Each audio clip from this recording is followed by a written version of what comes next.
طبق درخواستایی که شما داشتین ما اومدیم یه سری از این نقشه ها رو جمع آوری کردم که حالا بهتون نشون بدم. نقشه های زمین تخته، ببینید خیلی جالب و قشنگه.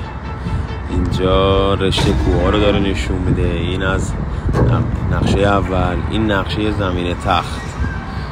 اینجا آمریکا، چین، روسیه و این هم زمین تخت. حالا این کاری نداره. این نقشه هاییه که داخل هابیت استفاده میکردن.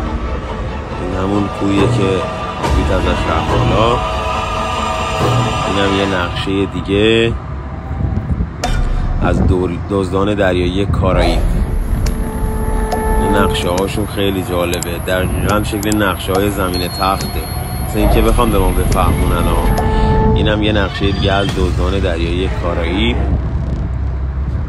خیلی قشنگه. ببینید منطقه گنج و منطقه طوفانی و اجدها و بقیه.